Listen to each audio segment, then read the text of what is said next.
The emergency session of the Galactic Council convened in the crystalline chambers of Nexus Prime, where representatives from 47 species had gathered with unprecedented urgency. The air recyclers hummed with tension as Ambassador Kethvar of the Zalithian Dominion called the assembly to order, his 6 arms gesturing dramatically toward the holographic display that dominated the center of the chamber. Fellow counselors, Kethvar's voice resonated through the translator matrix. We face an existential threat to our carefully maintained galactic order. The species known as humans has demonstrated capabilities that fundamentally challenge the natural hierarchy our civilizations have built over 12,000 years. The assembled delegates shifted in their various forms of seating arrangements. The insectoid Thrax clicked their mandibles nervously, while the gaseous ethereal swirled with agitated patterns of luminescence. Even the ancient Vorthak, whose species had witnessed the rise and fall of countless civilizations, leaned forward with their massive heads, amber eyes fixed on the display. Let us review the evidence, Kethvar continued, manipulating the holographic interface with practiced precision. The first image materialized, showing a blue-green world orbiting a yellow star. Sol 3, designated as Earth by its inhabitants. Initial contact protocols suggested a species barely achieving faster-than-light travel, with primitive fusion-based propulsion and rudimentary energy weapons. Murmurs rippled through the chamber. Most species required millennia to progress from their first interstellar flights to true galactic presence. The standard progression was well documented. First contact with established civilizations, gradual technological uplift through carefully controlled trade agreements, and eventual integration into the lower tiers of galactic society. However, Kethvar's tone grew darker.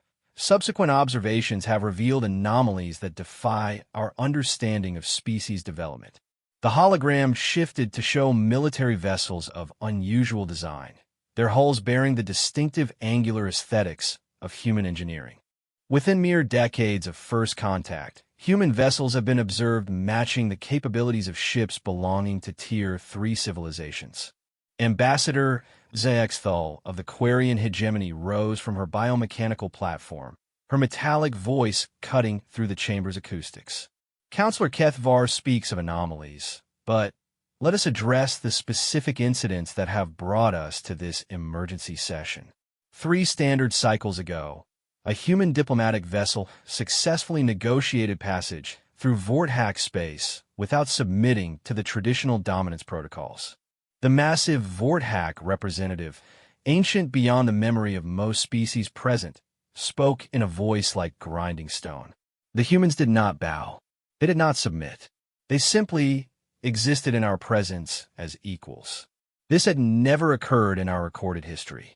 Furthermore, Zaexthal continued, human merchants have begun establishing independent trade routes, bypassing the established commercial guild entirely.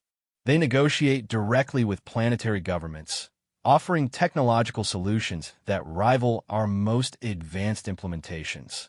The holographic display now showed detailed schematics of human technology, each blueprint causing fresh waves of unrest among the delegates.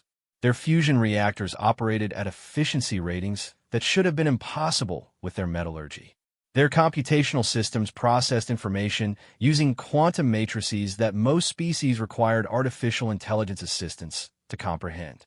But the most disturbing development, Kethvar announced, occurred just 7 solar cycles ago in the Kepler Terminus system. The chamber fell silent. The Kepler Terminus incident had sent shockwaves throughout the galactic community, though few had understood its full implications.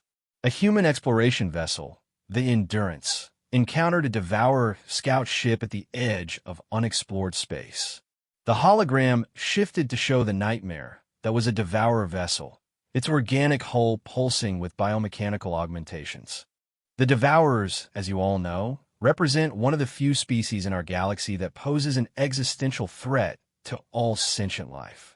The Devourers had emerged from the galactic rim nearly 800 years ago, consuming entire star systems and converting their biomass into ever larger fleets. Only the combined might of the most advanced tier. One civilizations had managed to contain them beyond the terminus line, and, even then, at tremendous cost.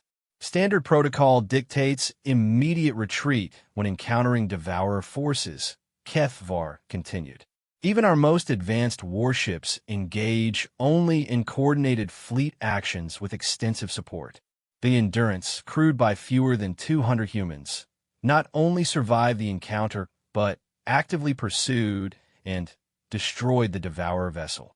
The chamber erupted in disbelief. Several delegates demanded to review the sensor data themselves, convinced that some error had occurred in the transmission. The sensor logs have been verified by 3 independent analysis centers. HFY confirmed, her mechanical appendages clicking with agitation. The humans employed tactics never before recorded in our military databases. They used their own vessel as bait, deliberately allowing the Devourer's ship to begin boarding procedures before detonating what appears to have been an improvised nuclear device within their own cargo bay. Suicide tactics, rumbled the Vorthack representative. We have observed such behavior in prey species when cornered. But these humans survived the explosion. More than survived, HFY corrected. Post-battle analysis suggests they planned the entire engagement. Their ship was specifically modified to contain the explosion while channeling its force toward the Devourer vessel. They turned a suicidal last resort into a precision weapon.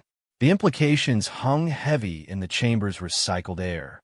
The Devourers had been contained not through superior technology or overwhelming force, but through sheer tactical unpredictability combined with an apparent disregard for conventional definitions of acceptable risk. Ambassador Fintel of the Peaceful Altrurian Collective finally spoke, her melodic voice trembling with emotion. Surely this was an isolated incident. One vessel's desperate gamble should not define an entire species' potential. Would that it were so simple, HFY replied, manipulating the holographic display to reveal a star chart. Red indicators appeared throughout the galaxy's outer rim, dozens of them scattered across previously unexplored sectors. These represent confirmed human presence beyond the terminus line.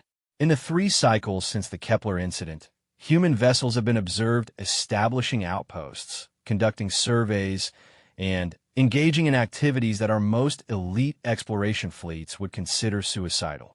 The magnitude of human expansion became clear as the red indicators multiplied across the display. They had not simply ventured beyond the safety of established space. They were actively colonizing regions that even the most advanced civilizations avoided. But how? Demanded Council Tar Vex of the Synthetic Concordat, his artificial form shifting through several emotional configurations. Our predictive models indicate that any species attempting such expansion would suffer catastrophic losses to Devourer patrols, stellar hazards, and resource depletion. Our intelligence suggests they have developed what they term acceptable loss ratios, HFY answered. They appear to factor in the complete destruction of entire expeditions as routine operational costs. For every successful colony establishment, they willingly sacrifice 3 or 4 exploration fleets. The chamber's atmosphere grew increasingly tense. The concept of deliberately accepting massive casualties as a strategic calculation was foreign to most galactic civilizations. Warfare existed, certainly, but it followed established rules of engagement that minimized losses while maximizing political advantage. There is more, HFY announced, causing several delegates to emit species-specific expressions of distress. Our deep space monitoring stations have detected human signals from beyond the galactic edge itself. They are not content to explore dangerous regions within our galaxy. They are attempting to reach other galaxies entirely. The hologram shifted to show the massive scope of extragalactic space, with tiny indicators suggesting human transmission sources scattered across the void between galaxies. The sheer ambition implied by such undertakings challenged fundamental assumptions about species development and survival instincts. This brings us to the core issue, HFY continued, his 6 arms gesturing toward the assembled delegates. The humans represent something our galactic order has never encountered, a species that refuses to accept limitations. They do not simply adapt to their environment or seek their place within existing structures. They reshape reality to match their vision.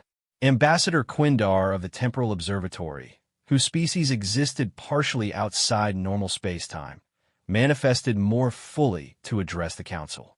We have observed similar patterns in our dimensional analyses. Human activity creates ripples and probability matrices that extend far beyond their apparent technological capabilities. They appear to influence outcomes through methods we cannot quantify. Luck, suggested Fintel hopefully. No, Quindar replied, his form flickering between temporal states. Something far more dangerous. They seem to operate under the assumption that impossible odds are merely inconvenient rather than absolute barriers. The evidence continued to mount as additional delegates shared their observations. Human diplomatic missions that successfully negotiated with species known to be xenophobic. Human trade expeditions that discovered profitable resources in regions previously surveyed and deemed barren. Human research teams that solved scientific problems by ignoring established theoretical limitations. They do not follow the rules, summarized the Vorthack representative. Not from ignorance or rebellion, but because they appear genuinely unaware that such rules exist. Which brings us to our current crisis, Kethvar announced, calling attention back to the central holographic display. Yesterday, our monitoring stations detected the launch of what humans term the Great Fleet from their primary shipyards. The hologram resolved into an image that caused gasps of shock throughout the chamber. Thousands of human vessels were arranged in formation, their combined mass exceeding the total military capacity of most individual council member species. Analysis of their trajectory indicates they are heading directly for the galactic core, Sawaixthal added, her mechanical voice carrying undertones of barely controlled panic. They appear to be attempting to establish permanent presence in the most dangerous region of our galaxy, where even our most advanced civilizations fear to venture. The galactic core represented the ultimate frontier, where gravitational anomalies, exotic radiation, and ancient automated defense systems created hazards that had claimed entire fleets from even Tier 1 civilizations. It was considered the domain of whatever intelligences had originally shaped the galaxy, entities so advanced that contact was deemed impossible. We must act immediately, Kethvar declared. The humans cannot be allowed to continue this reckless expansion. Their success or failure will fundamentally alter the balance of power throughout the galaxy. If they succeed in establishing core settlements, they will possess access to technologies and resources that could elevate them above even our most ancient civilizations. And if they fail, asked Fintel, their failure might awaken entities that have slumbered for millions of years. The Vorthack representative answered grimly. Entities that view all current galactic civilization as temporary custodians at best.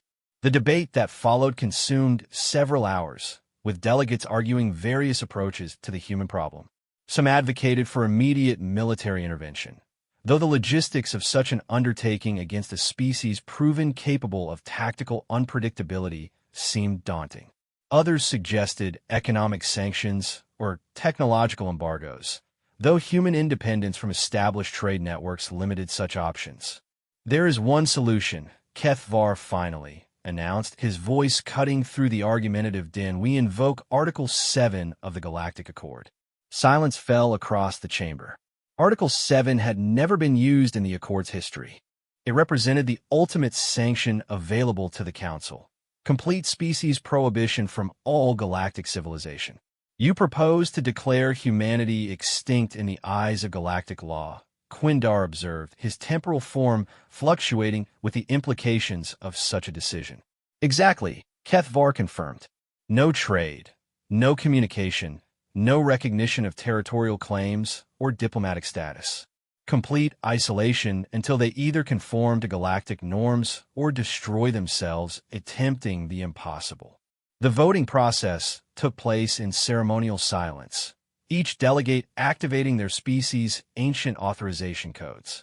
The holographic display tracked the accumulating consensus as species after species agreed to the unprecedented sanction. 43 votes in favor. For abstentions, no opposition. By the authority vested in this council by the Galactic Accord, Kethvar announced formally, the species designated as human is hereby prohibited from all interaction with galactic civilization. Their ships shall be turned away from all stations. Their communications shall be ignored. Their territorial claims shall be considered void. This prohibition shall remain in effect until such time as they demonstrate conformity to established galactic order. The delegates began to disperse, most feeling satisfied that they had addressed the human problem with decisive action. Emergency protocols would be transmitted to all member worlds within the solar cycle, ensuring universal compliance with the prohibition. But, as the chamber emptied, several delegates remained behind, their forms clustered around the still active holographic display showing human fleet movements. Do you truly believe this will stop them? Fintel asked quietly. The Vorthack representative's ancient eyes reflected the hologram's light as he considered the question. No, he admitted finally. I suspect we have simply ensured that when they succeed, they will remember our response. ZYX Thul's mechanical form clicked with agitation. Then, why did you vote for the prohibition? Because, the ancient being replied, some actions must be taken even when we know they will prove futile. The humans have already passed beyond our ability to control or contain. We can only hope they remember us kindly when they inherit what we have built. The holographic display continued to track the human fleet's progress toward the galactic core, its indicators moving steadily beyond the boundaries of known space. In the background, automated systems began transmitting the prohibition order to hundreds of worlds, formally severing humanity from galactic civilization.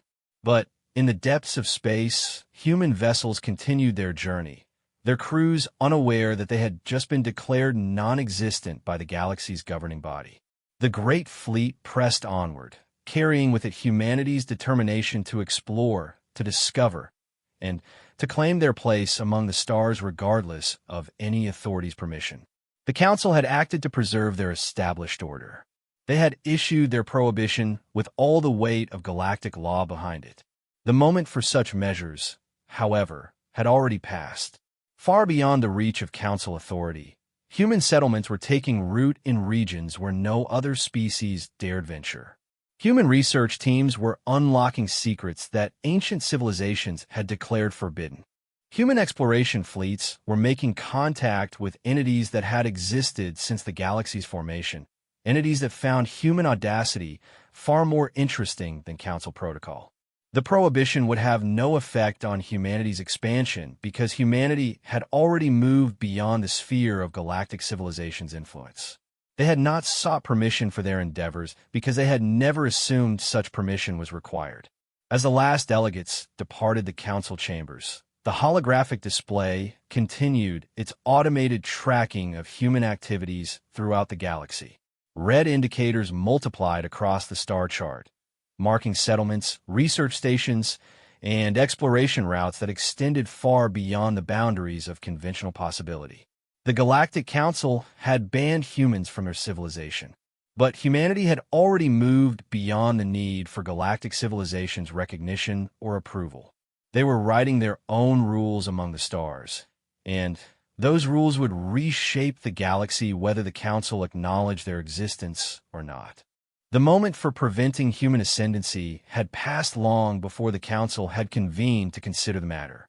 They had acted to preserve their status quo, unaware that the status quo had already become a relic of galactic history. In the depths of space, human voices continued their conversations across impossible distances. Human ships continued their journeys into forbidden regions, and human dreams continued to reshape reality according to their vision of what the galaxy could become.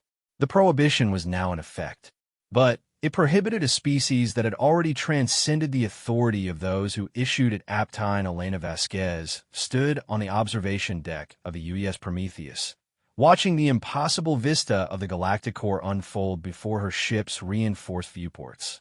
Streams of exotic matter spiraled through gravitational fields so intense they bent light into rainbow cascades, while ancient structures the size of solar systems drifted through the cosmic maelstrom like monuments to forgotten gods.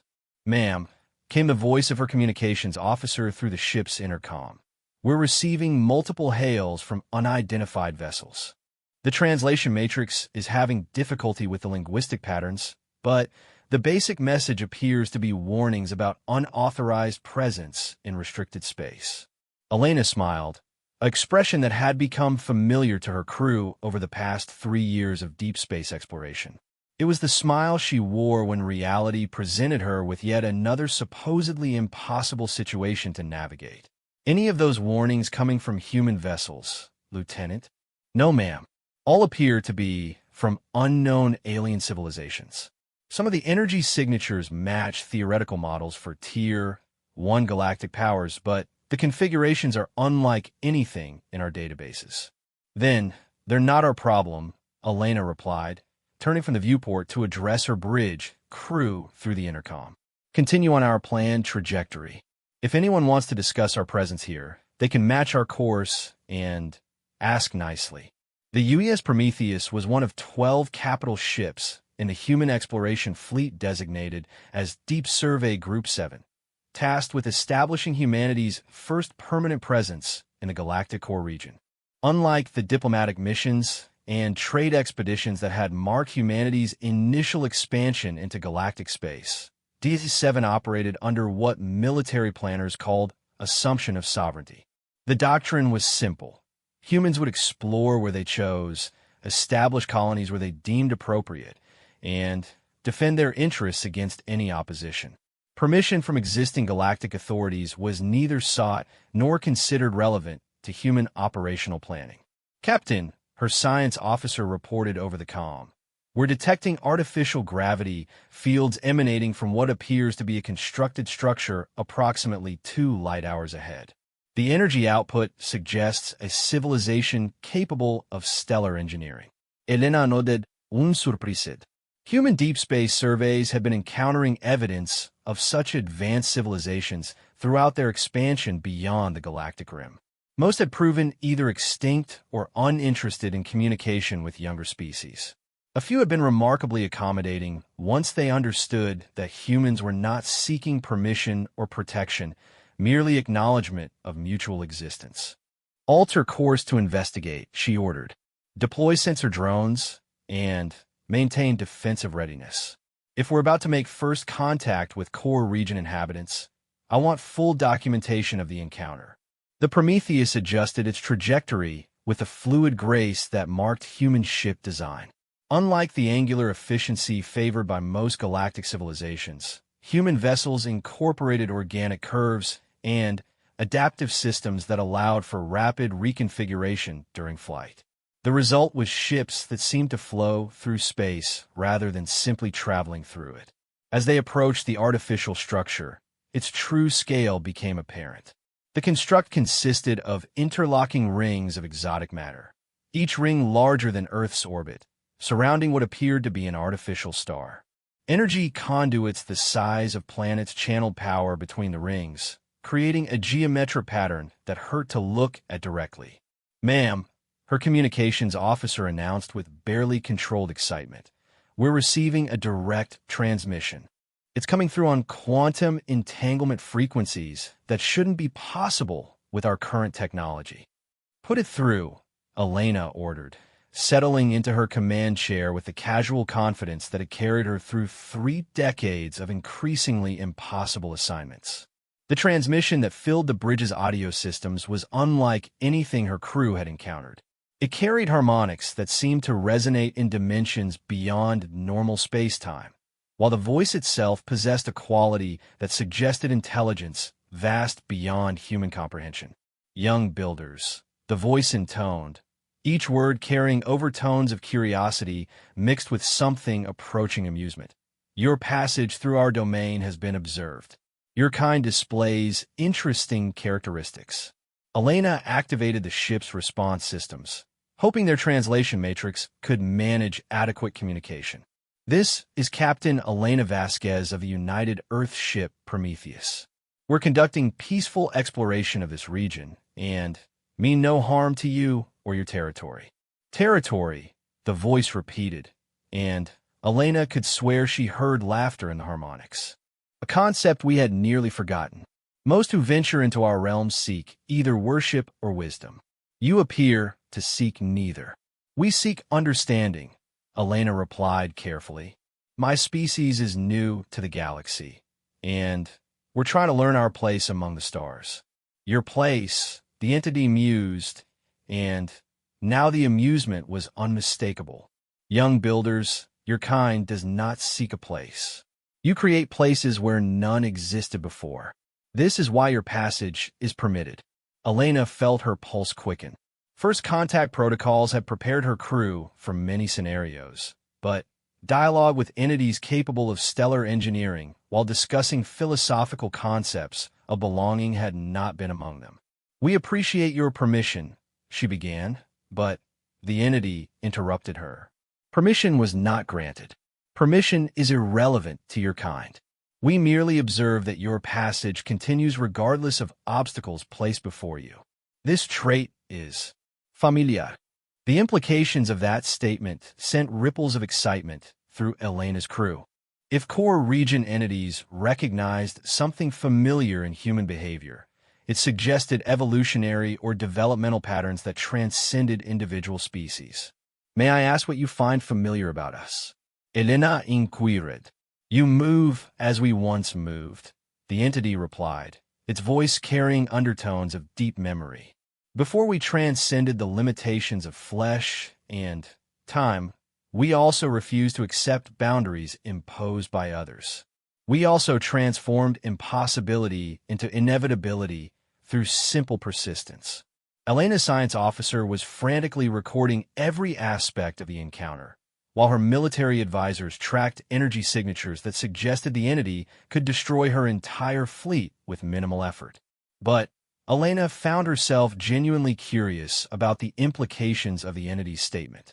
Are you saying that humans are following a developmental path you once followed? All successful builders follow similar paths, the entity confirmed. The weak seek permission. The strong take what they require. The builders reshape reality to accommodate their vision. Your kind has progressed from strength to building. Few species achieve this transition. The communication continued for several hours, during which Elena learned that the Galactic core region hosted multiple civilizations that had transcended conventional physical existence. They had once been biological species not unlike humanity, but had long ago abandoned material forms in favor of existence as pure consciousness capable of manipulating matter and energy at fundamental levels. The fascinating aspect, Elena reported to her senior staff during their post-contact briefing, is that they view our expansion into core space as a natural progression rather than an intrusion. According to their perspective, any species capable of reaching this region has already demonstrated the qualities necessary for eventual transcendence. Ma'am, her tactical officer asked, did you get any sense of their opinion regarding the Galactic Council's policies toward younger species? Elena's smile returned, broader than before.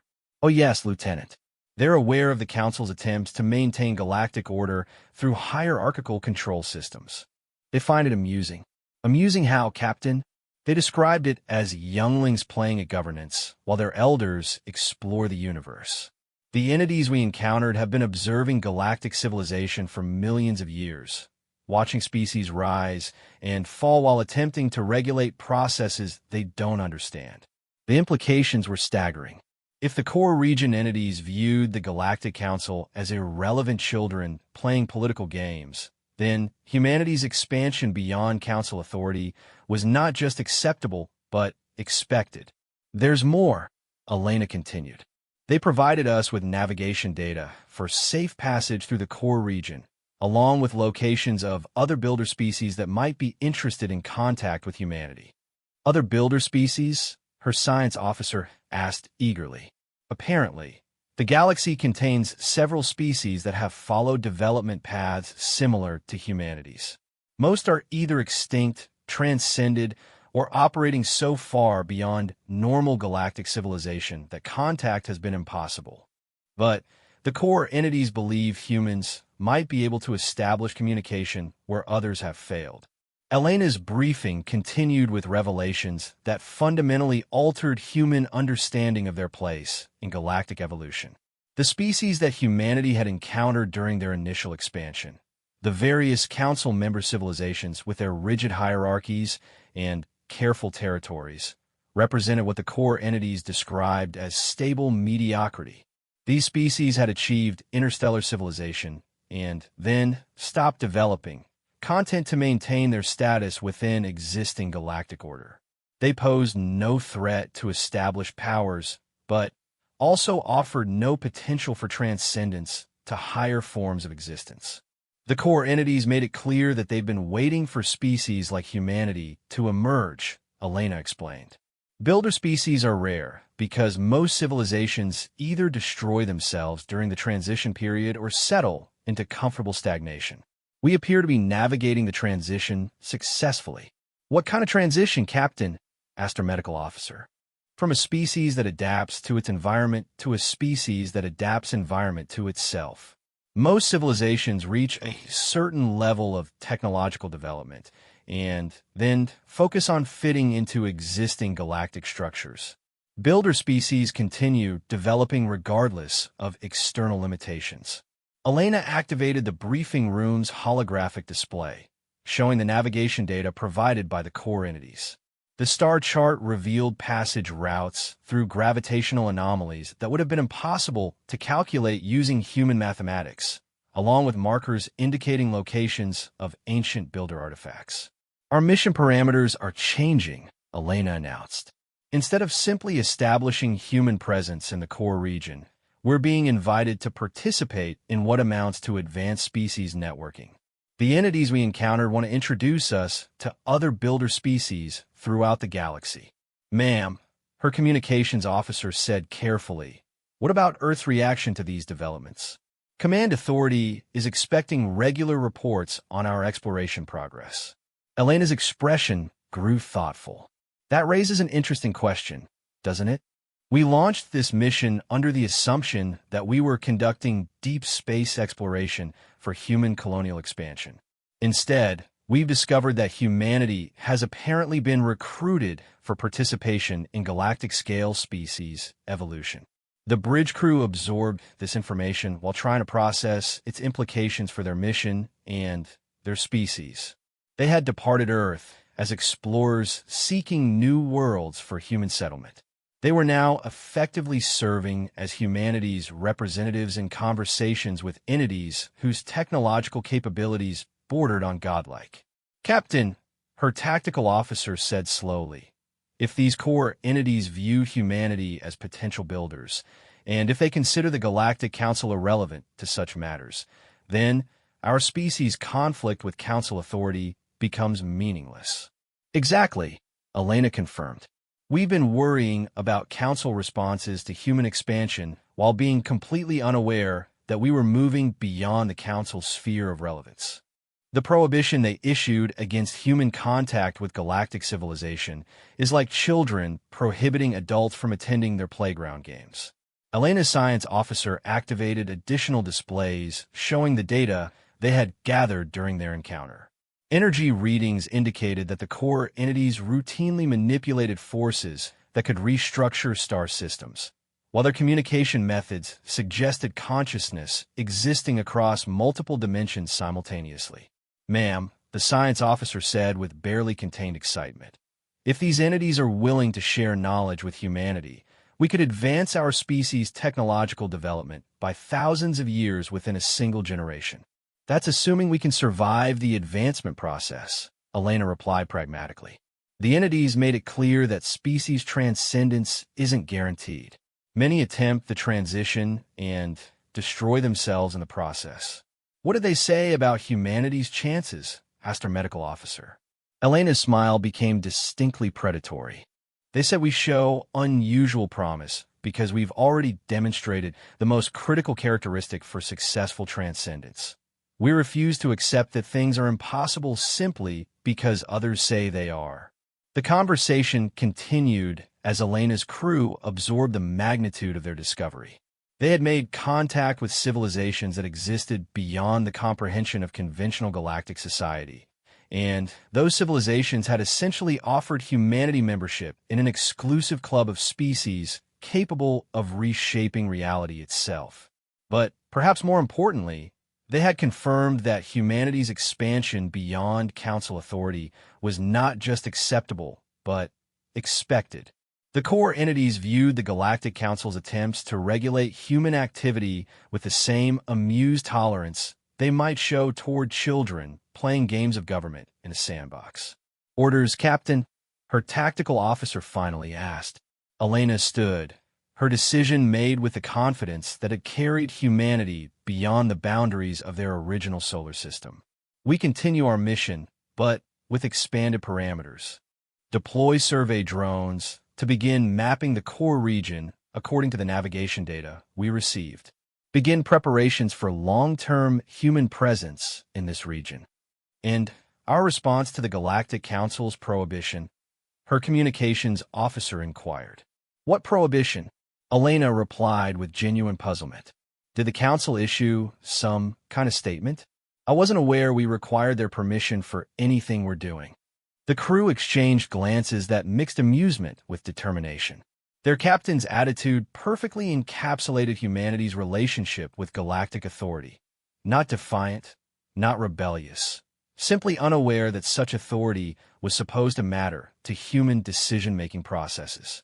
"Begin compilation of our contact reports for transmission to Earth," Elena ordered. "Command authority needs to understand that we've moved beyond exploration into something unprecedented in human history. We're being invited to participate in galactic evolution itself." "Ma'am," her science officer asked, "how do we explain to Earth Command that we've essentially been recruited by godlike entities who view the Galactic Council as irrelevant children?" Elena considered this question while watching the impossible beauty of the galactic core through her ship's viewports. Ancient structures drifted past their position, each one representing engineering capabilities that dwarfed anything in human experience. "We tell them the truth," she finally replied. "Humanity has moved beyond needing permission from galactic civilization because we've been invited to help shape what galactic civilization becomes. The Council banned us from their sandbox while we were being invited to help design new playgrounds." As the UES Prometheus continued its journey through the galactic core, its crew began preparing for extended operations in a region where the fundamental rules of space and time operated differently than anywhere else in the galaxy. They had departed Earth as explorers and had become humanity's representatives in conversations that would determine their species' ultimate destiny. Behind them, the prohibition issued by the Galactic Council continued its transmission throughout conventional galactic space, informing hundreds of worlds that humans were no longer recognized as legitimate participants in galactic civilization. Ahead of them, entities capable of moving stars welcomed humanity as potential peers in the ongoing project of universal development. The prohibition had been issued too late to matter. Humanity had already moved beyond the authority of those who sought to contain them, and they had found welcome among powers that considered such containment attempts amusing anachronisms. The moment for regulating human expansion had passed. What remained was for humanity to prove worthy of the opportunities they had been offered by civilizations that had transcended the limitations which still constrained conventional galactic society. Dr. Marcus Chun materialized on the quantum observation platform of Research Station Omega, his consciousness briefly dispersing across several dimensions before reconstituting in the station's primary reality matrix. The experience of translational shift still amazed him. Even after 6 months of working alongside the entities that humans had begun calling the architects. "Welcome back, Dr. Chun," came the harmonious voice of Architect Prime, the entity that served as primary liaison for human researchers working in the galactic core. "Your excursion into the probability matrices was most illuminating." Marcus nodded, still adjusting to conversations with beings that existed primarily as conscious energy patterns capable of manipulating matter at the quantum level.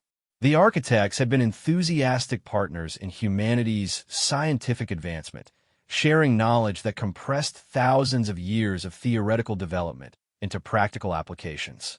"The data confirms our hypothesis," Marcus reported, reviewing information that existed as direct mental constructs rather than physical records. "Human consciousness appears uniquely suited for navigation between parallel quantum states. We can maintain coherent awareness across dimensional barriers that fragment most other species' cognitive patterns." Research Station Omega represented humanity's first joint construction project with transcended civilizations, a facility that existed simultaneously across multiple dimensions while serving as a research center for studying universal constants.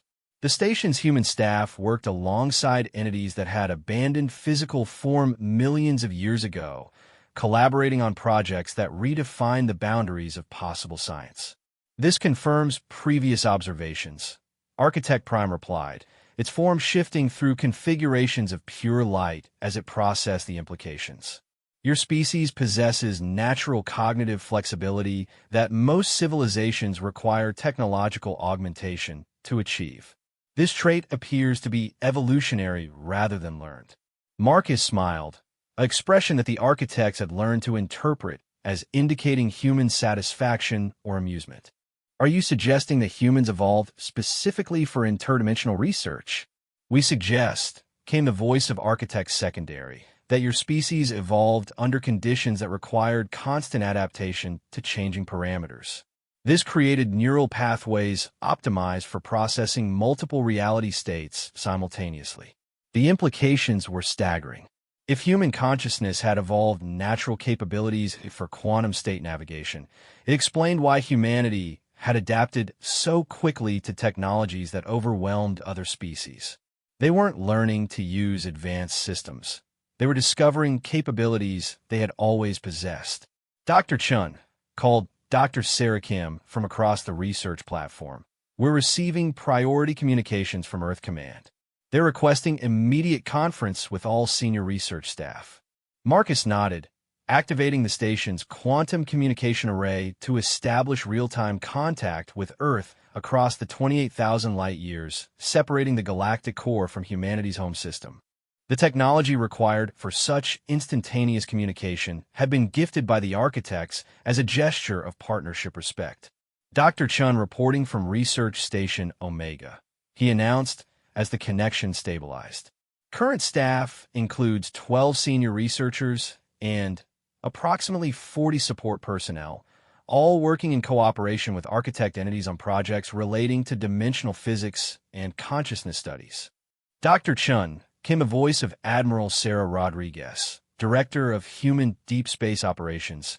"We need immediate assessment of humanity's current strategic position regarding galactic politics.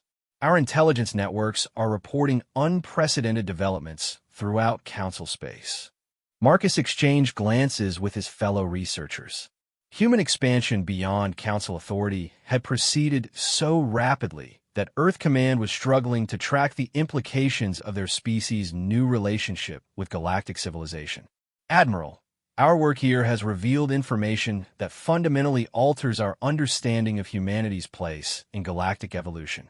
We're not simply another species seeking territory or resources. We appear to be candidates for a form of existence that transcends current civilizational models." "Explain," Rodriguez ordered, her military background evident in the crisp efficiency of her communication style. Marcus activated the station's holographic display systems, creating visual representations of data that existed primarily as quantum probability patterns. The entities we're working with represent the end point of successful species evolution. They began as biological civilizations similar to humanity, but transcended physical limitations through technological and consciousness development. And they believe humans can achieve similar transcendence. "More than believe," Marcus replied, reviewing data that existed as direct knowledge rather than theoretical constructs. They've confirmed that humanity possesses rare cognitive characteristics that indicate transcendence potential. Most species that achieve interstellar civilization settle into stable patterns and stop developing. We've continued developing regardless of obstacles. Admiral Rodriguez's response carried undertones of both pride and concern. Dr. Chen, are you telling me that humanity has been recruited by godlike aliens for species-level advancement? In the simplest terms, yes, Marcus confirmed. But the implications extend far beyond individual species development. The architects have explained that successful transcendence requires cooperation between multiple builder species. They've been waiting for humanity to develop sufficient capabilities to participate in this cooperation. What kind of cooperation? Rodriguez asked. Dr. Kim activated additional displays showing star charts that extended beyond the boundaries of the galaxy itself. Admiral, the architects are part of a network that includes transcended species from multiple galaxies. They're engaged in projects that operate on universal scales, including what they describe as fundamental reality maintenance. Marcus nodded, adding his own understanding to Kim's explanation.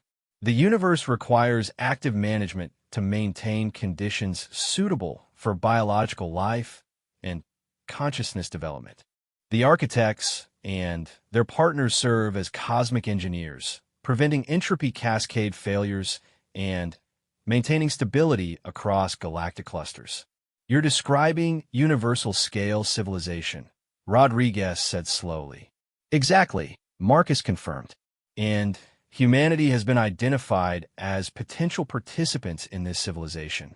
Our expansion beyond council space wasn't seen as territorial aggression, but as evidence that we're ready for recruitment to higher levels of existence.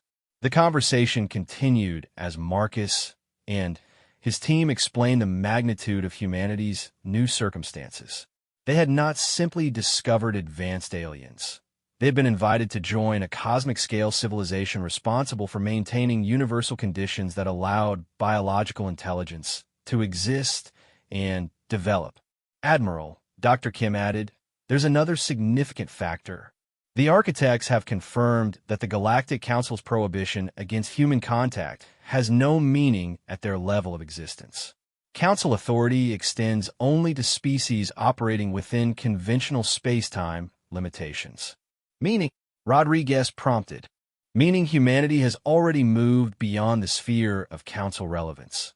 Marcus explained, we're operating with technologies and capabilities that place us outside conventional galactic civilization. The prohibition is like ants attempting to regulate the behavior of eagles. Rodriguez paused, processing implications that redefined everything Earth Command understood about humanity's strategic position. Dr. Chun, are you suggesting that the Council's actions against humanity are irrelevant? Completely irrelevant, Marcus confirmed. We've moved beyond the level of civilization where Council authority applies. They can prohibit human contact with their member species, but they cannot affect human operations beyond conventional galactic space. What about human colonies and outposts that remain within Council space? Rodriguez asked. Dr. Kim activated displays showing the current extent of human presence throughout the galaxy. Red indicators marked settlements, research stations, and industrial facilities scattered across regions that range from relatively safe council space to the most dangerous areas of unexplored territory. Admiral, human expansion has occurred so rapidly that most of our facilities are beyond council monitoring capabilities, she explained. We've established permanent presence in regions where council fleets cannot operate. Even if they attempted to enforce their prohibition, they lack the technological capabilities to reach most human installations. Marcus nodded agreement. The architects have explained that humanity's expansion pattern is typical for builder species. We instinctively seek environments that challenge our capabilities, which naturally leads us beyond the boundaries that constrain conventional civilizations. Dr. Chun, Rodriguez said carefully, I need to understand the practical implications of this information for Earth's strategic planning. Are you telling me that humanity has essentially outgrown the need for galactic political considerations? Marcus exchanged glances with his research team before responding. The question went to the heart of humanity's transformation from single-planet species to potential participants in universal-scale civilization. Admiral, humanity has moved beyond the level where conventional galactic politics apply to our species' development. We're now operating at scales and in regions where the most advanced council civilizations cannot follow. They can regulate interactions within their sphere of influence, but we've moved beyond that sphere. And our relationship with these architect entities? They've offered to accelerate human technological and consciousness development through direct knowledge transfer, Dr. Kim reported. The process would advance our civilization by thousands of years within decades, but it requires species-level commitment to transcendence rather than conventional expansion. Rodriguez was quiet for several moments, considering information that redefined humanity's destiny among stars. Dr. Chun, what are the risks involved in accepting this acceleration? Species transcendence isn't guaranteed, Marcus admitted. The architects estimate that approximately 60% of species attempting the process destroy themselves through inability to manage the psychological and technological changes involved. But the alternative is conventional galactic civilization. Conventional stagnation, Dr. Kim corrected. The architects have observed galactic civilization for millions of years. Species that settle into council-regulated existence stop developing and eventually decline into extinction through inability to adapt to changing galactic conditions. Marcus activated additional displays showing the life cycle patterns of galactic civilizations as observed by transcendent entities. The data revealed a consistent pattern of rise, stabilization, stagnation, and eventual extinction for species that accepted limitations imposed by existing galactic order. Admiral, humanity faces a choice between accepting conventional limitations and risking transcendence to universal-scale existence. The architects believe our species is uniquely suited for successful transcendence, but the decision must be made by humanity as a whole. What kind of time frame are we discussing? Rodriguez asked. The transcendence process requires approximately 2 to 3 human generations, Dr. Kim replied. But the decision to begin the process must be made within the next few years. Once conventional galactic civilizations become aware of transcendence possibilities, they typically attempt to prevent younger species from achieving advancement that would render their own civilizations obsolete. Are you saying the Council might try to stop humanity from transcending? Marcus nodded grimly. The architects have observed this pattern repeatedly. Established civilizations view species transcendence as an existential threat to their position in galactic hierarchy. They typically respond with military action designed to prevent advancement. But you said humanity has moved beyond Council authority. For our current operations, yes, Marcus confirmed. But large-scale transcendence would require resources and coordination that might draw Council attention to our activities. They might not be able to stop us, but they could cause significant disruption to the process. Admiral Rodriguez absorbed this information while considering the political and strategic implications for Earth's government. Dr. Chun, I need you to prepare comprehensive briefing materials for immediate transmission to Earth Command.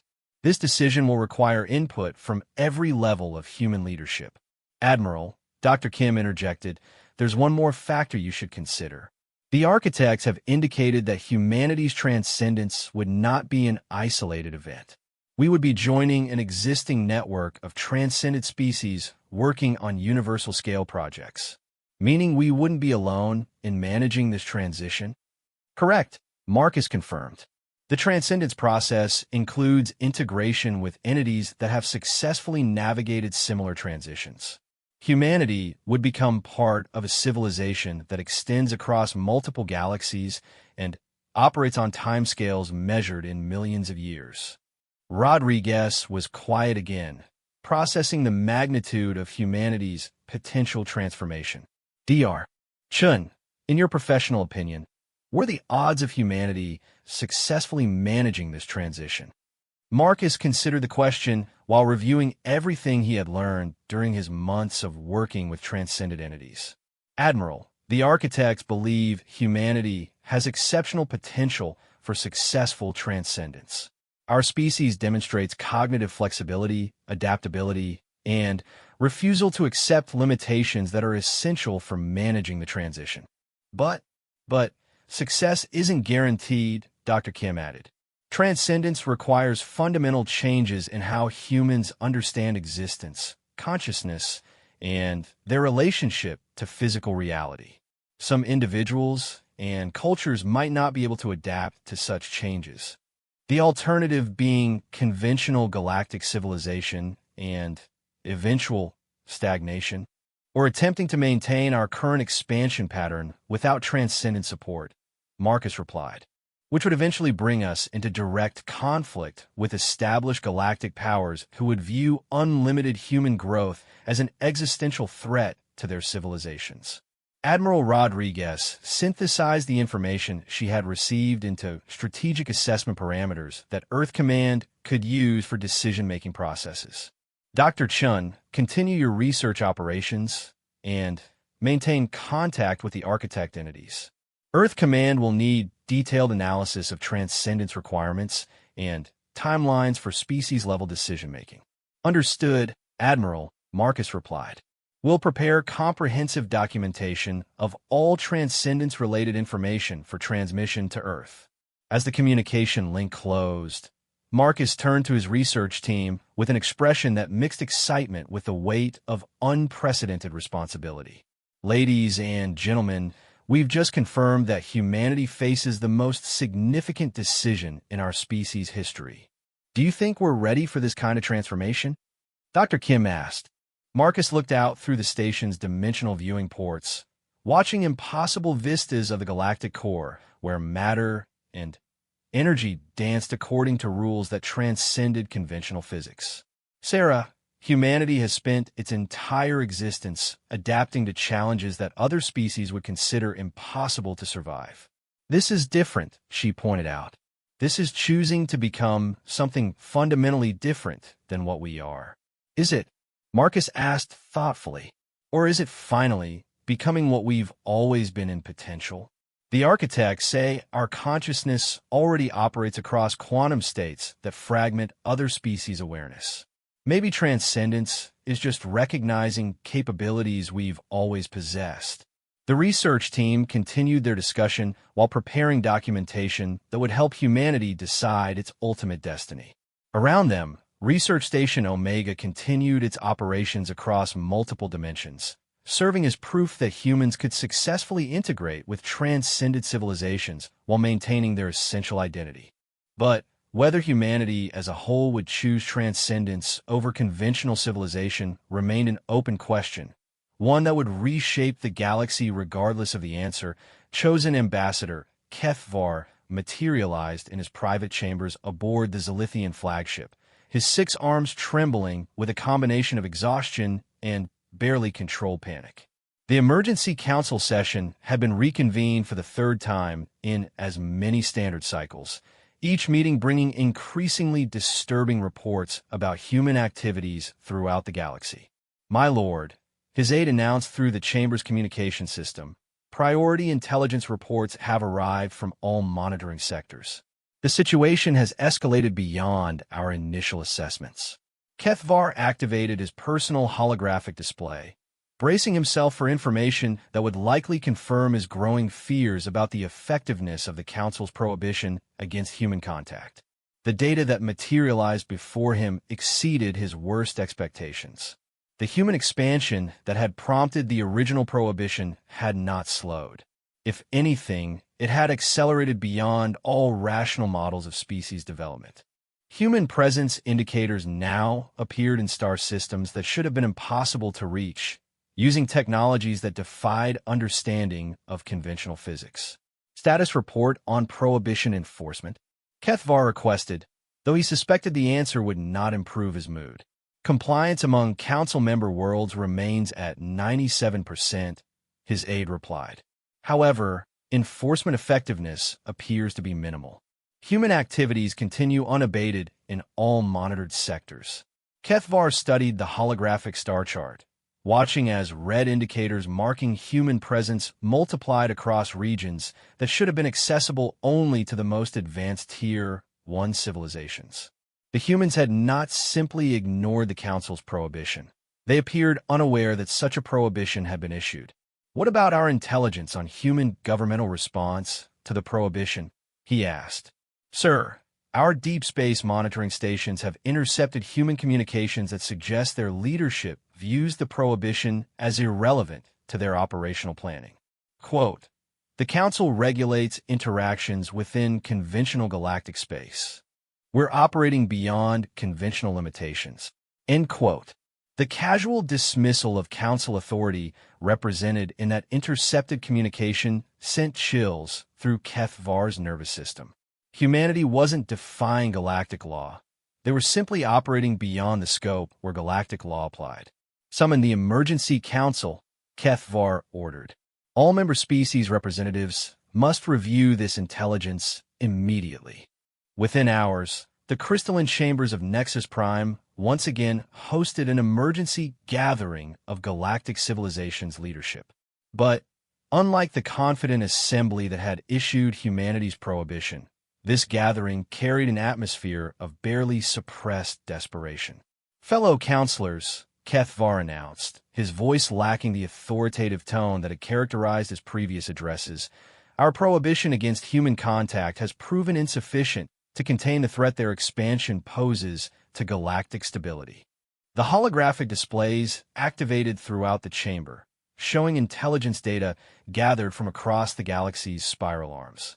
What they revealed was a pattern of human activity that challenged fundamental assumptions about species development and technological progression. Ambassador Zyxthul of the Quarian hegemony rose from her platform, her mechanical voice carrying frequencies of distress. "The humans have established permanent installations in the galactic core region itself. Our most advanced sensor arrays detect artificial structures operating at energy levels that exceed our theoretical maximums for sustainable technology." Murmurs of disbelief rippled through the assembled delegates. The galactic core represented the ultimate frontier, where gravitational anomalies and exotic radiation created conditions that even the most advanced civilizations avoided. Human presence in such regions suggested technological capabilities that rendered conventional power hierarchies meaningless. Furthermore, Zyxthul continued, "Spectral analysis indicates these installations are not purely human constructions. Energy signatures suggest cooperation with entities that our xenobiological databases cannot classify." The implications struck the assembly like a physical blow.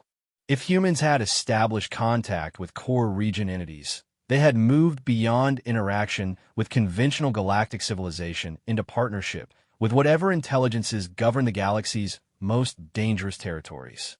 Counselor Vex of the Synthetic Concordat projected additional data showing human ship movements throughout previously unexplored sectors. Analysis of human expansion patterns indicates they are not conducting random exploration. Their movements suggest knowledge of galactic geography that should require millions of years to accumulate. "How is this possible?" demanded Ambassador Fintel of the Altrurian Collective, her melodic voice strained with confusion and fear. "We believe," Vex replied, "that humans have established information-sharing relationships with entities that possess comprehensive galactic maps and navigational data. They are receiving guidance from sources beyond our ability to monitor or intercept." The ancient Vorthak representative shifted his massive form, amber eyes reflecting the chamber's lighting as he processed information that challenged a species' understanding of galactic evolution. "The young builders have found patronage among the ancients," he rumbled. "This explains their rapid advancement beyond natural developmental timelines." "Patronage," Kethvar asked, though he suspected the answer would confirm his worst fears. Our oldest records speak of entities that shaped the galaxy in ages before our civilizations achieved consciousness, the Vorthak explained. These entities withdrew from active involvement in galactic affairs as younger species emerged, but they never disappeared entirely. If humans have gained their attention and approval, he did not need to finish the statement. Every delegate understood the implications of human cooperation with the galaxy's original architects. Ambassador Quindar of the Temporal Observatory manifested more fully in normal space-time to address the assembly. Our dimensional analysis confirms the Vorthak assessment. Human activities are creating temporal ripples that extend far beyond their apparent technological capabilities. They are being assisted by entities that operate outside conventional space-time limitations. What are our options? Kethvar asked, though the question carried undertones of desperation rather than strategic planning. Military intervention remains theoretically possible, suggested Counselor Threxmar of the insectoid swarms, his mandibles clicking with aggressive undertones. Combined council fleets might be capable of disrupting human expansion if deployed immediately. The chamber fell silent as delegates considered the implications of military action against a species that had already demonstrated tactical unpredictability while operating with apparent support from transcendent entities. Military intervention against humans protected by core region entities would constitute suicide, the Vorthak representative stated bluntly. The ancients tolerate our existence because we do not threaten their projects. Attacking their chosen successors would end that tolerance. ZYX Thul's mechanical form clicked with agitation as she processed tactical scenarios. Even conventional military action against human installations appears problematic. Their settlements are distributed across regions where our fleets cannot operate safely. We would be forced to conduct military operations in environments that favor their defensive capabilities. What about economic pressure? Suggested Fintel hopefully. If we deny humans access to established trade networks, they have established independent trade relationships that bypass existing commercial systems, Counselor Vex replied. Human economic activity now operates through networks that extend beyond our ability to monitor or influence. Kethvar reviewed the accumulated intelligence while considering options that seemed increasingly limited and ineffective. Humanity had not simply expanded beyond council authority. They had transcended the level of civilization where council authority applied.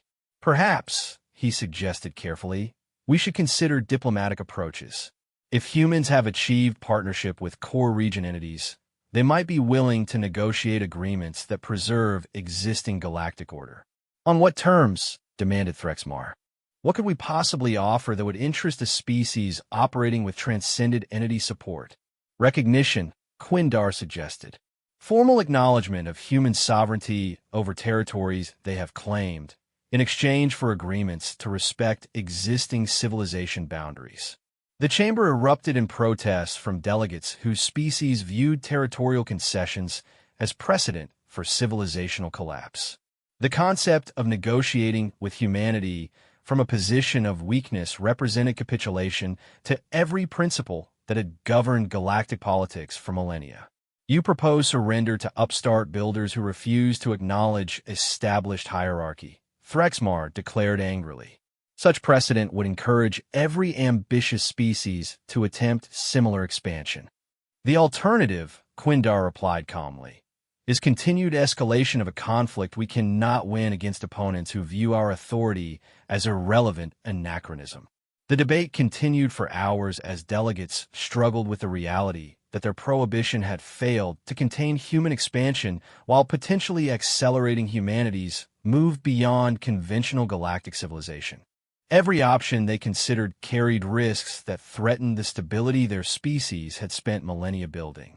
Perhaps, the Vorthak representative finally suggested, we are approaching this situation with incorrect assumptions about human intentions. Explain, Kethvar requested. We have assumed that humans seek to replace existing galactic order with their own authority, The ancient being continued. But their expansion patterns suggest different motivations. They appear to be seeking environments that challenge their capabilities rather than territories to control. You believe their expansion is exploratory rather than territorial? Fintel asked hopefully. I believe their expansion serves purposes we do not comprehend because we lack the perspective to understand builder species' motivations, the Vorthak replied. They are not seeking to conquer our civilizations.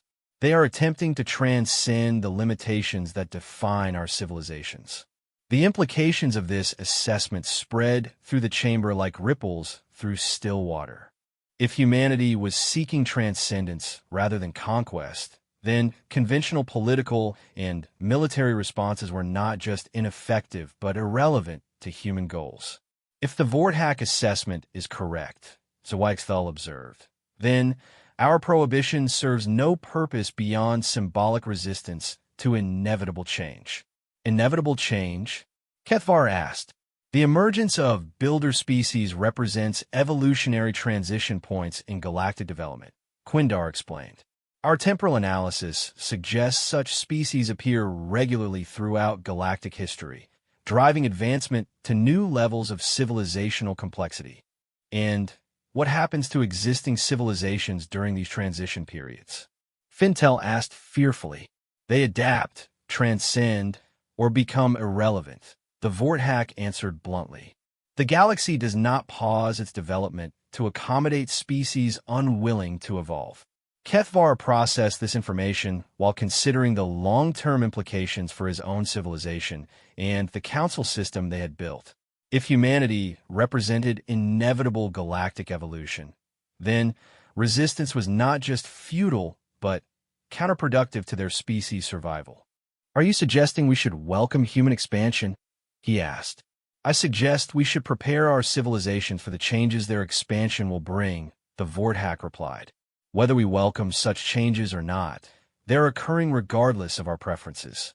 The chamber fell silent as delegates absorbed the reality that their prohibition had not only failed to contain humanity, but had potentially positioned their civilizations as obstacles to galactic evolution. The species they had sought to exclude from galactic society had moved beyond the need for such society, while potentially offering opportunities for advancement their current systems could not provide. What are our immediate options? Kethvar finally asked. We can maintain our prohibition and accept increasing irrelevance as humanity transcends conventional civilization, Counselor Vex replied. Or we can rescind the prohibition and attempt to establish relationships that might provide access to the opportunities human expansion is creating. And if we choose the latter path, then we acknowledge that our understanding of galactic civilization was incomplete, Quindar answered. And we begin learning how to exist in a galaxy where the rules we established no longer define the limits of possibility. The vote that followed was far less unanimous than the one that had established the prohibition. 17 delegates voted to rescind the human prohibition and establish diplomatic contact. 15 voted to maintain current restrictions while monitoring human activities. 11 voted for various compromise positions involving conditional recognition of human territorial claims. 4 delegates, including the ancient Vorthak representative, abstained from voting entirely. The Council cannot reach consensus on human policy, Kethvar announced formally. Therefore, individual member civilizations are authorized to establish independent relationships with human entities according to their species' best interests. As delegates departed to inform their governments of the Council's fragmented response to humanity's expansion, several remained behind to discuss the implications of their failure to present unified galactic policy. The prohibition failed, Fintel observed sadly. The prohibition was issued too late to matter, the Vorthak corrected. Humans had already moved beyond our authority before we recognized the threat their expansion posed to our established order. What happens now? Zweichthal asked. Now we discover whether our civilizations can adapt quickly enough to remain relevant in the galaxy humans are creating, Quindar replied. Evolution waits for no species, regardless of their previous achievements. The emergency session concluded with the Galactic Council effectively admitting that their attempt to contain human expansion had failed. Individual member species would now pursue their own relationships with humanity, abandoning the unified approach that had governed galactic politics since the Council's formation. In the depths of space, human fleets continued their expansion into regions that had never hosted biological intelligence. Human colonies grew into research stations that pushed the boundaries of possible science. Human consciousness began exploring dimensions that transcended conventional reality. The Council had attempted to preserve their established order by excluding humanity from galactic civilization. Instead, they had driven humanity to create new forms of civilization that made their established order obsolete. The moment for containing human ascendancy had passed long before the Council had recognized the need for containment. What remained was for galactic civilization to adapt to humanity's vision of what the galaxy could become, or to accept gradual irrelevance as the universe moved beyond their ability to influence its development. The prohibition was rescinded not because it had failed, but because it had become meaningless in a galaxy where humanity was writing new rules for what civilization could achieve. Captain Elena Vasquez stood in the command center of New Geneva Station, humanity's first transcendence facility located in the space between galaxies. Through the station's impossible viewports, she watched the birth of a new star system as human consciousness, guided by architect knowledge, shaped matter and energy into patterns that would support biological life for billions of years. Status report, Dr. Chun, she requested, though her attention remained focused on the cosmic engineering project unfolding beyond the station's protective barriers. Transcendence integration is proceeding ahead of schedule, Marcus replied, his voice carrying harmonics that hadn't existed in human speech before the consciousness expansion process began. 73% of participating human colonies have successfully completed the transition to expanded awareness. Failure rates remain well below architect projections. Elena nodded, feeling a familiar surge of pride in her species' adaptation to challenges that had destroyed countless other civilizations throughout galactic history. The transcendence process required fundamental changes in how humans understood reality, consciousness, and their relationship to the universe itself. Any word from the Council's civilizations? Yes, ma'am. Dr. Kim replied from her position at the communications array. We're receiving diplomatic overtures from 17 different species requesting information about transcendence opportunities. Apparently, our success has convinced them that evolution beyond conventional civilization is possible. And their previous prohibition against human contact? Elena's smile carried amusement that spanned several dimensions simultaneously. The Council formally rescinded the prohibition 6 months ago. They've now issued a general invitation for human participation in galactic governance. The irony was not lost on any of the humans present. The species that had been banned from galactic civilization were now being invited to lead it, largely because they had demonstrated capabilities that transcended the limitations which defined conventional galactic society. Ma'am, came a voice from the station's external monitoring systems. We're detecting massive energy signatures approaching from the direction of the galactic core. Configuration suggests architect entities accompanied by representatives from multiple transcended civilizations. Elena activated the station's reception protocols, preparing to welcome visitors whose mere presence required reality stabilization to prevent local space-time from fragmenting under the influence of their transcendent consciousness. Captain Vasquez came the harmonious voice of Architect Prime as the entities materialized within the station's dimensional reception chamber. We bring greetings from the Universal Coordination Network and representatives from 47 transcended species. Elena bowed formally, a gesture she had learned carried significance across multiple levels of existence for entities that had moved beyond physical form.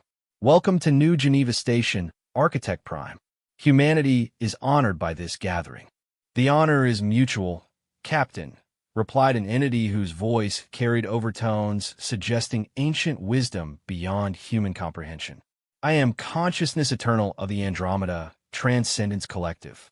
Your species has achieved transition to expanded awareness with unprecedented efficiency and creativity. Elena felt the presence of multiple transcendent intelligences as they manifested partially within human comprehensible dimensions.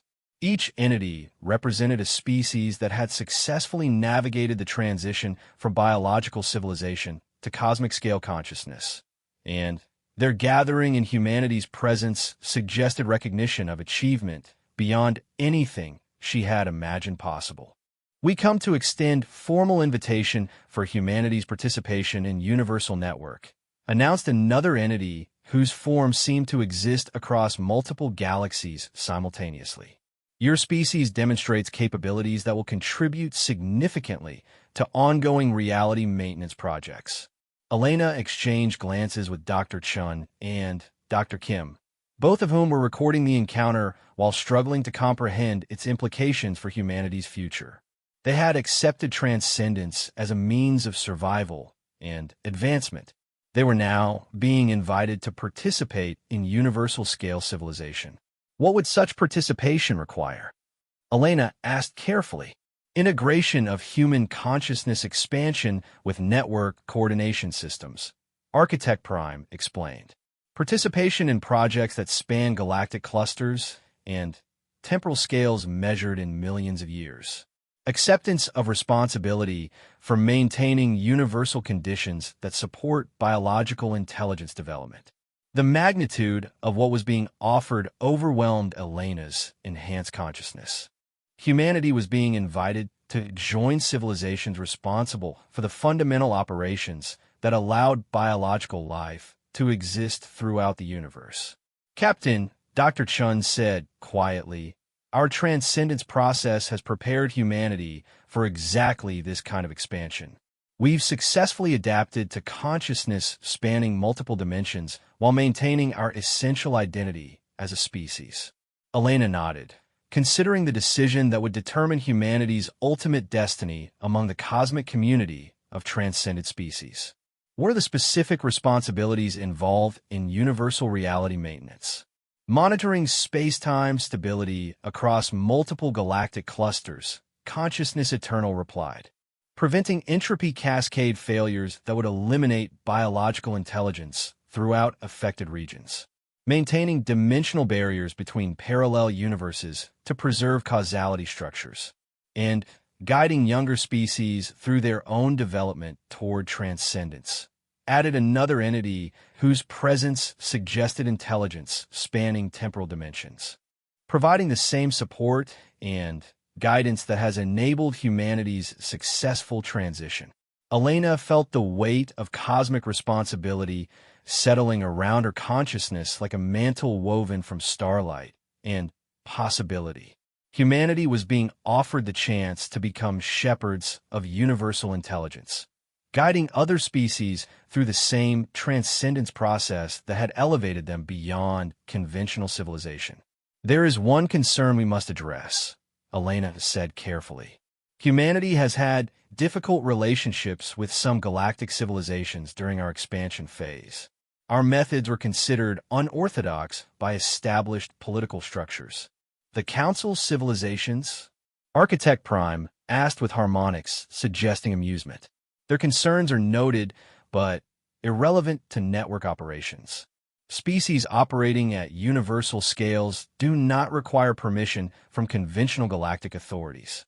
In fact, Consciousness Eternal added, humanity's independence from conventional limitations is precisely why your species was selected for accelerated transcendence. Most civilizations become trapped within existing political structures and never develop the perspective necessary for universal operations. Elena absorbed this information while considering the implications for humanity's relationship with the galaxy they had originally sought to explore and colonize. They had moved so far beyond conventional civilization that their original conflicts with galactic authority had become historical curiosities rather than ongoing political concerns. Captain, Dr. Kim interrupted. We're receiving priority communications from Earth Command. They're requesting immediate conference regarding the Council's invitation for human participation in galactic governance. Elena smiled, recognizing the irony in timing that had brought galactic political opportunities at the exact moment humanity was being invited to transcend galactic politics entirely. Put them through, she ordered, activating the station's quantum communication array to establish contact with humanity's home system. Captain Vasquez, came Admiral Rodriguez's familiar voice across 28,000 light-years of space. We need immediate consultation on how to respond to the Galactic Council's diplomatic overtures. They're offering humanity leadership positions in galactic governance structures. Elena looked around the command center, where transcended entities from across the universe waited patiently for humanity's response to invitations involving universal-scale responsibility. The contrast between galactic politics and cosmic engineering could not have been more stark. Admiral, Elena replied, I recommend declining the Council's offers. Humanity has moved beyond the level where galactic governance applies to our operations or interests. Explain, Rodriguez requested. We've been invited to participate in universal civilization management, Admiral. Projects that operate across multiple galaxies and timeframes measured in millions of years. Galactic politics has become a local concern that doesn't affect our species' development trajectory. The silence that followed Elena's statement carried across interstellar distance as Earth Command processed information that redefined humanity's place in cosmic civilization. Captain, Rodriguez finally replied, are you telling me that humanity has outgrown galactic politics entirely? Yes, Admiral. We're now operating at scales where individual galaxies are components of larger systems rather than ultimate boundaries for civilizational development. Elena's response prompted excited discussions among the transcended entities present, their consciousness overlapping in dimensions beyond normal space-time as they evaluated humanity's understanding of universal-scale operations. Your species demonstrates remarkable adaptation to expanded perspective, consciousness eternal observed. Most civilizations require centuries to adjust to thinking beyond galactic boundaries. Admiral Rodriguez, Elena continued, I recommend informing the Council that humanity appreciates their invitation, but has accepted responsibilities that extend beyond galactic governance. We're willing to maintain friendly relations, but our operational focus is now universal rather than local. And you believe this is the correct path for humanity's development? Rodriguez asked. Elena looked through the station's viewports, watching human consciousness working alongside transcended entities to create new star systems designed specifically to support biological intelligence development. The project would require millions of years to complete and would provide homes for countless species not yet evolved. Admiral, humanity has always been a species that refused to accept limitations imposed by others.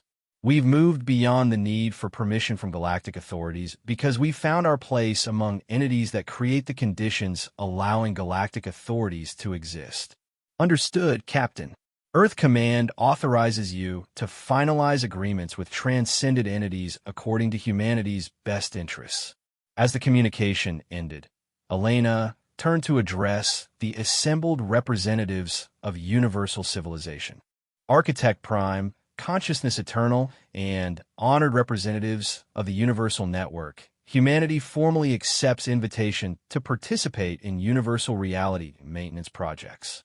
The response from the transcended entities carried harmonics of satisfaction and welcome that resonated across multiple dimensions simultaneously. Welcome to universal civilization, humanity, Architect Prime announced. Your integration with network operations will begin immediately.